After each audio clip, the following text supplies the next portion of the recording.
Bonjour chers amis internautes, bienvenue à ce podcast sur l'actualité sportive camerounaise, en particulier concernant le football, notamment la Fédération camerounaise de football.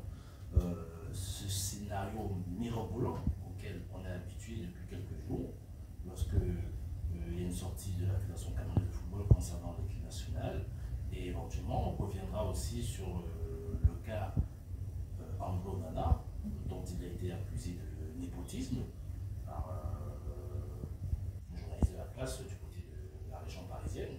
On va revenir sur ce cas. Avant d'aborder cela, on va d'abord revenir tout simplement sur effectivement ce qui est en train d'être un petit peu, je dirais, coquinolesque concernant la situation de l'équipe nationale de football, où on ne sait toujours pas de manière officielle où la sélection va devoir jouer sa prochaine rencontre face à la Namibie. C'est tout à fait triste, hein. Il faut reconnaître que le ministère des Sports en fait toujours un peu trop, parce qu'on a un ministère des Sports qui a tendance à exister uniquement à travers la Fédération camerounaise de football. Pourtant, dans une nation où il y a énormément de fédérations qui sont en manque de considération de ce ministère de tutelle. Lorsqu'on a la chance, lorsqu'on a l'immense honneur d'être à la tête d'un ministère comme celui-là, à la tête de notre pays, parce qu'il y a tellement d'orientations qu'on peut mener, il y a tellement de sens, de directives qu'on peut mener pour donner une valeur à ce poste ou à cette fonction si noble qu'on occupe dans un pays comme celui-ci, comme le nôtre éventuellement. Et malheureusement, lorsqu'on se rend compte qu'on est tout le temps dans les kékés, les bisbilles existentiels avec l'organe tutélaire, notamment la Fédération camerounaise de football, même si effectivement rien n'est parfait du côté de la Fédération camerounaise de football, on s'interroge. Oui, on s'interroge sur le rôle de ce ministère, on s'interroge sur les décisions. Est-ce qu'on se pose des questions, sont-elles justes? Quel est l'intérêt? Et aussi, il faut rappeler que la situation actuelle du sélectionneur n'arrange pas tout. Il a fait un communiqué récemment où il a révélé un certain nombre de faits qui étaient choquants, qui m'ont aussi choqué personnellement, mais qui ma foi, est aussi révélateur de la tension qui existe entre la Fédération camerounaise de football et le sélectionneur actuel. Je pense qu'aujourd'hui, on devrait laisser notamment cette personne physique qui est le sélectionneur et la personne morale qui est la Fédération camerounaise de football s'asseoir autour d'une table et de pouvoir sortir de ce dédélé, tout simplement en toute autonomie, sans avoir nécessairement besoin du ministère de tutelle pour pouvoir s'en mêler, etc. Aujourd'hui, depuis quelques mois, les sorties des Lions indomptables ne font pas honneur au Cameroun. À chaque fois, les confrères de la presse étrangère, ils nous écrivent pour savoir que se passe-t-il encore, à quel énième scénario va-t-on assister avec le football, avec la sélection camerounaise. Ceci pour dire que, et pour faire un grand pont sur ce chapitre, notamment le cas André Onana qui était accusé il y a quelques jours de népotisme. Avant de prendre la parole sur ce thème, j'aimerais préciser un point qui est essentiel à mon sens. Vous savez, on a le droit d'être en désaccord avec certains sportifs, avec certaines personnalités sportives. On a le droit de ne pas les aimer. Mais il faut qu'on prenne, nous qui avons la chance d'être, je dirais modestement, des orienteurs, ou bien ceux qui donnent leur avis à l'opinion par rapport à des sujets d'actualité sportive, on devait prendre conscience du rôle et du poids que sont devenus, des réseaux sociaux. Aujourd'hui, on n'aura pas de vue qu'on est dans un monde qui s'est globalisé, on est dans un monde qui s'est mondialisé. Donc, ce n'est pas parce qu'on est assis devant sa caméra que les mots qu'on utilise ou les accusations qu'on porte à un individu ne pourraient pas nuire à cette personne. Lorsqu'on accuse un individu de népotisme, surtout André Onana qui est au toit du football, dans le club le plus riche du monde, qui est Manchester United, c'est extrêmement grave. Mais c'est extrêmement grave. Moi, je peux comprendre parfaitement qu'un individu vous dise que, ok, Manchester a encaissé 3 buts face à Liverpool, 4 buts, Onana était nul. Je peux le comprendre. Ou bien que depuis quelques matchs, il encaisse des buts, il n'est pas bon. Ça, c'est normal. Voilà, on donne son avis sur des prestations sportives. Là, il y a une notion de subjectivité qui est tolérée, qui est normale. Mais lorsqu'on va porter des accusations aussi lourde. Avant d'arriver au centre de ces accusations, ce que j'aimerais aussi souligner, c'est parce que dans ces propos, on a entendu dire que depuis un certain moment, c'est lui qui tient la main, etc. Moi, je tiens à rappeler une chose. Au sein de la Fédération camerounaise de football, André Onana est l'un des leaders, mais il n'est pas le seul leader. Le capitaine Boubacar Vincent, c'est lui le vrai patron du vestiaire. Ensuite, il y a la colonne vertébrale, Zambo Anguissa, Choupo-Moting, André Onana, effectivement, dans une bonne mesure, Ngarde Gadui et Faye Colise. Voilà les leaders de la section aujourd'hui, dans une bonne mesure. Donc on veut dire faire porter la responsabilité, le poids d'une sélection entre les mains d'un gardien qui plus est André Onana, je trouve cela fort de café. Et c'est emprunté, à mon sens, d'un peu de maladresse.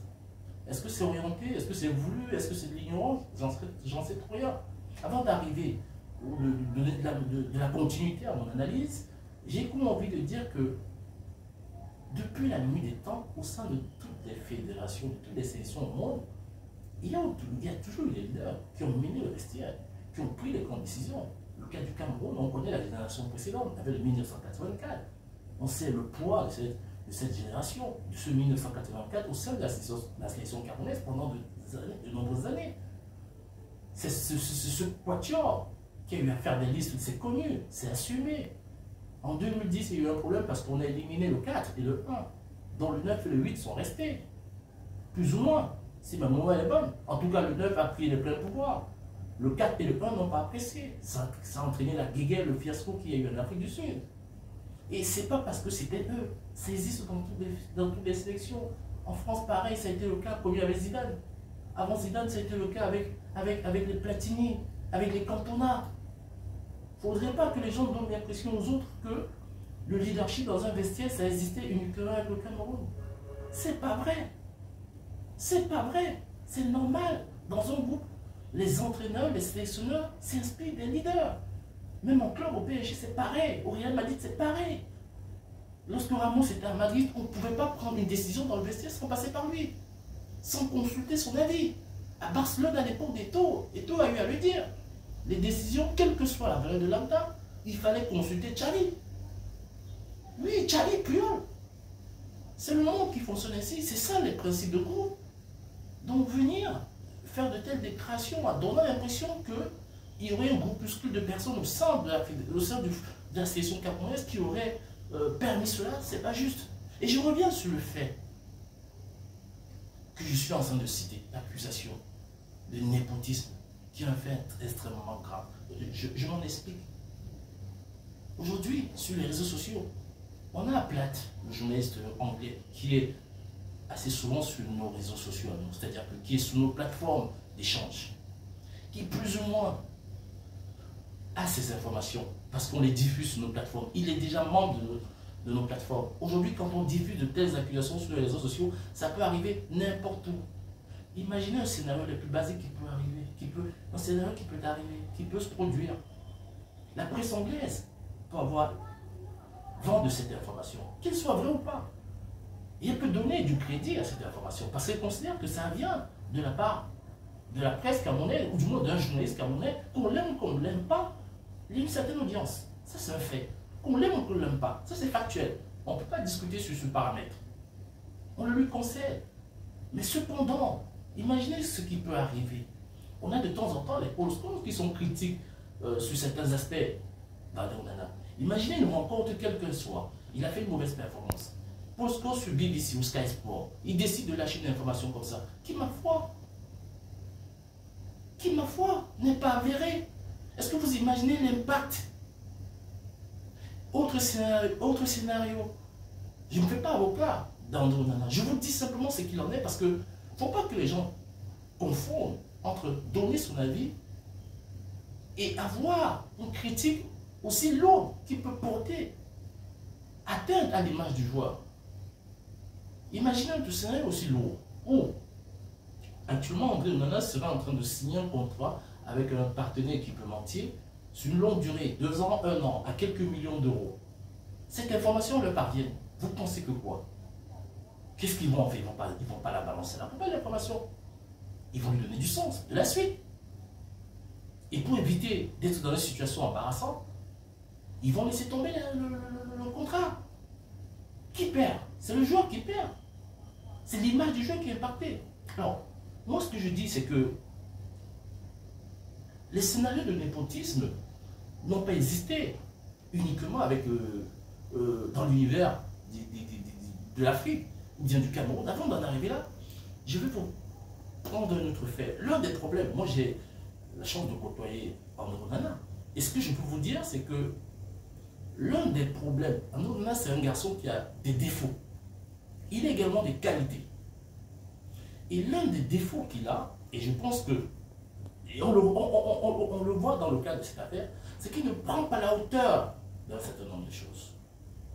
Parce que normalement, si André Onana était dans un cadre beaucoup plus normatif que cela, son staff aurait fait le nécessaire pour attaquer le concerné en justice. C'est la moindre des choses. Je dis c'est la moindre des choses. Pour préserver son image à lui. Peut-être qu'il ne prend pas conscience de ce que c'est son image aujourd'hui. Prenez un autre scénario. En France, par exemple, il est impossible pour un journaliste de la presse française d'avoir de tels propos, de tenir de telles accusations sur Kylian Mbappé sans qu'il y ait une réponse immédiate au niveau de la justice concernant le journaliste. Il dit il est impossible. Attention, ce n'est pas que cependant, la presse française n'insinue pas des choses. On peut également, on a eu à insinuer dans des articles que il y a du népotisme dans l'air, dans le cas Kylian Mbappé avec son frère Ethan. Oui, on peut l'insinuer, mais on n'accuse pas de népotisme. On peut insinuer qu'il y a du népotisme envers Didier Deschamps en sélection française. Lorsque Didier Deschamps, qui est l'agent de Pierre Bernès, qui est le joueur, qui a pour agent Pierre Bernès, a par exemple sélectionné il y a quelques années Matuidi. Il aurait pu faire le choix de sélectionner d'autres joueurs. Mais il a sélectionné Matuidi, qui est aussi l'agent de Bernès, qui est aussi le joueur de Bernès. Heureusement, Matuidi a confirmé et est devenu un cadre de l'équipe de France. Mais il y a eu des articles à cette époque qui ont amené, qui ont insinué, qui ont amené à cette insinuation, à comprendre qu'effectivement il y avait du népotisme dans l'air. Mais le problème entre les Africains, ou du moins certains de la presse locale camerounaise et la presse étrangère, c'est qu'ils mettent de la subtilité dans leur information. Nous, on n'est pas subtil. Et le manque de subtilité peut se retourner à tort, peut se retourner contre nous. Ou bien, nous, on a l'envie à la base de vouloir donner ce qu'on considère comme étant une information qui n'est malheureusement peut-être pas vraie ou peut-être vraie. Mais ça va au-delà de l'information, ça détruit la carrière du joueur, ou bien l'image du joueur. Moi, je ne pense pas qu'il y ait parmi nous des journalistes qui se lèvent un matin, qui se disent que moi, ce matin, il faut que je détruise l'image de ce joueur, je détruise la carrière de ce joueur. Je pense que personne parmi nous n'a envie de le faire ou ne le fait, ne pense à le faire. Je pense que parmi nous, enfin, j'ose le croire, lorsqu'on se lève et qu'on veut donner une information, on se limite à l'idée de savoir que ce qu'on va divulguer, ce qu'on va donner, n'est qu'une information. Et non pas la volonté de détruire ou de nuire. Cette histoire du népotisme est très grave. Et moi, certains qui posent des actes comme cela, moi je me désole qu'ils ne prennent pas conscience des risques qu'ils encourent. Parce que quand ça arrive, en Europe, par exemple en France, que je connais assez bien, ce qui est fait très simple, c'est que le concerné est directement attaqué en justice, le ministère public est saisi de l'affaire, on lui donne une date d'audience correctionnelle où il va être entendu, notamment par l'OPJ, et lors de l'audience correctionnelle, la partie, les représentants d'Onana et les représentants du joueur concerné, pour lequel on l'a accusé de népotisme, viendront démontrer à la barre qu'ils n'ont aucun lien. Ils n'ont aucun lien. Comment ce journaliste va démontrer qu'il existe ce lien entre les deux?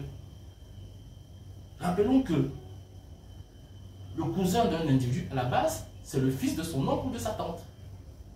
Après, il y a des cousins germains, etc. Comment tu démontres cela? Ce n'est pas un exercice facile. Et dans les cas comme cela, qu'est-ce qu'ils font souvent?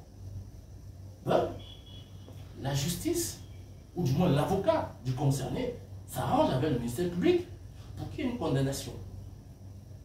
peut-être pas, certainement pas dans son cas du ferme, mais qui a une condamnation, c'est-à-dire qu'une inscription au B2 avec du sursis, avec des dommages et intérêts. Parce que dans un cas comme celui-là, l'avocat du concerné peut demander un dommage et intérêt à 100 000 euros, par exemple, au vu de l'image du joueur, du préjudice que cela aurait pu causer, ou que cela cause actuellement au joueur. Il peut même aller à plus. La justice peut accorder ce principe et dire que, ok, le concerné va payer des dommages et intérêts de 10% de ce montant. Disons simplement que c'est 10 000 euros. Et le concerné n'est pas non plus parmi les plus fortunés, les revenus les plus fortunés de France. Il est dans les revenus basiques, comme vous et moi éventuellement. Dans ce cas, qu'est-ce qu'il a à faire? Soit il se prend un avocat, qui va être des dépenses supplémentaires qu'il n'avait pas prévues, ou il monte un dossier d'aide juridictionnelle, et lorsque vous bénéficiez de l'aide juridictionnelle en France, on vous envoie un commis d'office. C'est un avocat qui est là juste pour vous assister. Mais en réalité, il ne vous défend pas plus que ça, puisque c'est un commis d'office. Et dans les cas de procédure comme celle-là, l'avocat du plaignant s'assure que vous êtes inscrit au B2. Il demande au ministère public une inscription au B2. Et je tiens à le rappeler pour ceux qui ne le savent pas. Lorsqu'on parle du B1, B2, B3, lorsqu'en France vous êtes inscrit au B2, ça veut dire qu'il y a des métiers de base auxquels vous n'avez plus droit. C'est-à-dire que même si vous êtes sous-traitant chez Air France, on vous demande le B2 avant de travailler. Si vous êtes inscrit au B2, vous ne pouvez pas travailler. Même si vous êtes sous-traitant à la RATP, on vous demande le B2 avant de travailler. Si vous êtes inscrit au B2, vous ne pouvez pas travailler. Les gens ne prennent pas conscience d'un certain nombre de choses.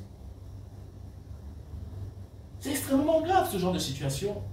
Il ne faut pas banaliser cela. Et moi, ma prise de parole est d'interpeller les uns les autres. Il ne faut pas banaliser cela. Moi, le but, moi je fais ce métier par amour parce que j'adore prendre le micro. Mais j'adore pas m'exhiber. Donc je profite de cette occasion parce que je considère que c'est une erreur.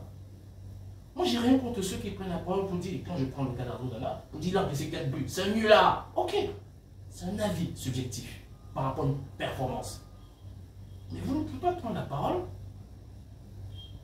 et penser ou déclarer ouvertement aux yeux du monde, accuser un individu qui a cette image, etc., de l'accuser de népotisme. C'est extrêmement grave. Et en plus, je veux vous relater des exemples qui existent de népotisme que la presse souligne, mais de manière subjective. On est au Coupeau en basketball, avec les Milwaukee Bucks. Pour ceux qui connaissent le plan NBA, il y a 2 de ses petits frères qui jouent dans les Bucks. 2. Certes, ils ne sont pas performants, mais si vous interrogez le club vous dira que leur niveau de performance, le fait qu'il marque 1 ou 2 points, 3 points par match, ça nous suffit largement. Et si vous les accusez de népotisme, vous êtes largués. Parce que le club a justifié que même s'ils marquent 3-4 points par match, c'est largement suffisant. Même s'ils sont sur le banc, ils apportent une bonne ambiance, c'est largement suffisant. LeBron James, qui a été élu, qui est le meilleur joueur de l'histoire de la NBA, qui a brillé aux Jeux Olympiques, il a amené son propre fils qui a fait progression conséquente. Il est aux Lakers actuellement. Comment vous pouvez démontrer que c'est du népotisme? Kylian Mbappé a permis, de par son statut, à son petit frère de suivre une carrière de jeune conséquente. Aujourd'hui, il a signé à Lille. Comment vous démontrez que c'est du népotisme? Vous ne pouvez pas démontrer. Puisque le gars, il est performant, il est sur le terrain. Il a des qualités. Maintenant, il y a l'argument qui dit, moi j'ai entendu dire, parce que j'ai écouté ce post, oui, il n'a que, depuis le début de la saison, il n'a que 2 matchs, il y a 2 matchs, il n'a joué aucune minute, etc., etc. Mais vous attendez à quoi? On est à 2 journées de la reprise de championnat. Il est normal que certains joueurs n'aient jamais joué. Je ne suis pas là pour me faire défenseur de ce joueur de Valenciennes, mais je relate des faits. Voilà aujourd'hui Carlos Baleba, qui est une pépite du football camerounais, qui a à peine un quart d'heure ou 30 minutes depuis la reprise du championnat. N'eût été la rencontre d'hier en COP, où c'est illustré comme étant le meilleur joueur. Donc la plupart des joueurs sont dans des situations où en club ne joue quasiment pas. Parce qu'on est en plein début de saison. C'est pas parce qu'un joueur s'appelle... Tous les Onana qui existent en équipe nationale du Cameroun ne sont pas les cousins d'Ando Onana. Jean Onana qui est en équipe nationale n'est pas un cousin d'Ando Onana. Il y a un Hondois qui est le cousin d'Ando Onana. Encore que. Moi, je ne connais pas trop la famille, mais si on va dans le fond pour avoir l'information, c'est pas si évident, c'est pas certain qu'en réalité, même Fabrice soit, comme on dit souvent, soit le fils de son oncle, le fils de sa tante. C'est ça en réalité être cousin. Et maintenant, le concerné, donc on a évoqué, le nouveau Ondoa. Tous les Ondoa ne sont pas forcément la famille d'Ando Nana.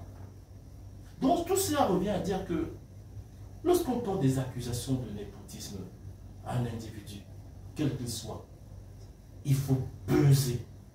Il faut peser ces mots. C'est extrêmement grave. J'interpelle ce confrère. Je ne vais pas le citer. Parce que je n'ai pas besoin. Tout le monde sait de qui je parle. En plus, le concerné, je ne le cache pas, c'est un ami. On se connaît profondément. On se connaît personnellement. On n'est pas d'accord sur tout. On est en désaccord sur certains points. Mais je l'interpelle pour lui dire que André Onana, avec son équipe, s'ils étaient plus structurés que cela, une plainte devait être déposée au plus vite. Au plus vite. Déjà pour se protéger, lui, son image. Parce que le jour qu'une affaire comme ça sort en Angleterre, pour pouvoir la contrôler, ça devient compliqué. Si lui, avant cela, il n'a déjà pas démontré qu'à cette époque, il avait attaqué le conseiller pour diffamation. Parce qu'aujourd'hui, il n'est pas question de dire que je ne fais pas ces démarches parce que si je fais ces démarches, je donne du poids à cette personne. Non, c'est pas ça le truc. C'est pas question de donner du poids. C'est question de protéger son image. Parce que quand on arrive à un certain niveau, qu'on ait conscience de son image ou pas, on a une certaine image. Et son image a de la valeur, qu'on le veuille ou pas. Et si on considère par naïveté que son image n'a pas de la valeur, à défaut, on est conscient que l'image de son employeur a de la valeur, notamment celui de Manchester. Et Manchester ne peut pas être heureux de savoir que dans son 11 entrant, il y a un joueur qui est accusé de népotisme et qui ne fait rien, qui ne réagit pas par rapport à cela. C'est des faits très graves. Il faut que les uns et les autres prennent conscience. Et je vais terminer en disant que récemment, il y a eu une affaire au Cameroun. Beaucoup n'en parlent peut-être pas. L'affaire Boya, Pierre Boya, qui est footballeur, je crois, en Belgique. Sa représentante a pris la parole, ici, devant les médias, ici, localement, pour dénoncer le fait qu'il y a un site en ligne de paris sportif qui a utilisé son image pour faire de la pub ou whatever. Le club en Belgique a pensé que Boya était en accord avec cette plateforme. Et le club en Belgique a lourdement sanctionné Boya, alors que Boya n'avait donné aucunement son accord à cette plateforme. Et Boya n'était même pas informé. La représentante le dit. Pour vous dire que l'image des joueurs, l'image des individus qui ont une certaine notoriété, on n'utilise pas à tort et à travers. Et encore moins, même l'image des personnes qui appartiennent à des entreprises. Il faut des démarches, il faut des autorisations, il faut un certain nombre de préalables. Donc, s'asseoir devant son micro et déclarer comme ça, avec véhémence, qu'un individu, l'accusé de népotisme, c'est extrêmement grave. Ça peut le détruire.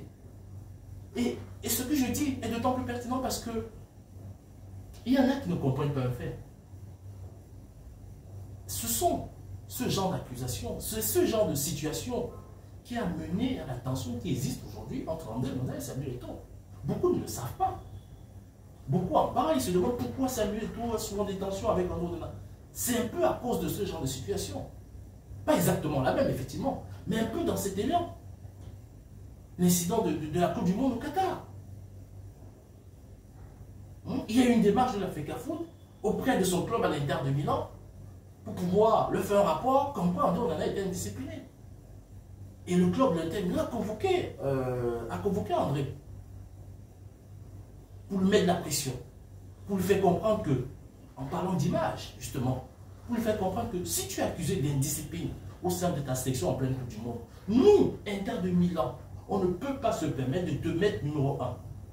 On ne peut pas, même si on sait que tu es meilleur que le gardien actuel. Donc on va aller dans la saison progressivement, on va voir comment elle va se dérouler. En fonction de ça, on va reviser notre position. Et voilà l'une des raisons pour lesquelles André Onana, les 3 premiers mois, était pas titulaire à l'Inter de Milan. Parce qu'on a terni son image. La fameuse question d'image.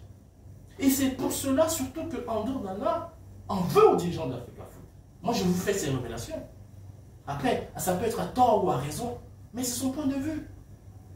Et les choses ne sont pas améliorées avec le temps. Donc il y en a qui s'amusent. Et on a une situation. Moi j'ai entendu mon grand frère. C'est même pas mon grand frère, c'est mon père, Hervé Emmanuel Comme. Je lui fais d'ailleurs un petit coucou. Parce que c'est un ami à mon papa, à mon frère papa décédé. Benita Boko. Hervé Emmanuel Comme a récemment dit qu'il y a des footballeurs qui s'amusent à payer la presse, etc., pour que la presse dise sur l'Africa Foot. Mais monsieur Emmanuel Comme, ça fait un moment que je ne vous ai pas vu sur les médias camerounais. Peut-être parce que je regarde de moins en moins les émissions, les plateaux camerounais. Mais monsieur Emmanuel Comme, si ce genre de scénario arrive, c'est pourquoi? C'est la responsabilité du régime que vous soutenez, monsieur Emmanuel Comme. Je m'en explique. Parce que vous savez que le gouvernement, c'est la responsabilité du gouvernement que vous soutenez. Dans un pays normal, structuré, comme les pays que vous avez connus, la France, que je pense que vous avez des liens sacrés avec la France, même si de temps en temps la mémoire vous échappe. Monsieur Emmanuel Comme, dans ces pays-là, l'État met en place des subventions conséquentes pour la presse, de telle sorte que chaque média, 40% de ses revenus, ou 50% à peu près, entre 40 et 50% de ses revenus, proviennent de la subvention. Et cette subvention qui permet de payer les journalistes plus ou moins normalement, à ce média de ne pas être des labans ou bien dépendants des organismes indépendants encore que, ou bien certains individus. Donc si le gouvernement avait joué son rôle avec la presse, ce combat que la presse réclame depuis des années, depuis que je suis petit, la presse attend ses subventions pour pouvoir être plus autonome, plus fort et plus crédible. Ce n'est pas fait. Qu'est-ce qui se passe? Il faut que l'opinion le sache. C'est des organes de presse qui ont un minimum de crédibilité. Qu'est-ce que ces organes font? On le voit en télévision. Elles sollicitent certaines entreprises. Vous pensez que quand vous regardez certains plateaux à la télévision, couverture Coupe d'Afrique, couverture Coupe du Monde, sponsor officiel, je ne sais pas qui, vous pensez que sur ce plateau, on peut critiquer ce partenaire officiel? Certains consultants peuvent critiquer ces partenaires, même s'il y a des actes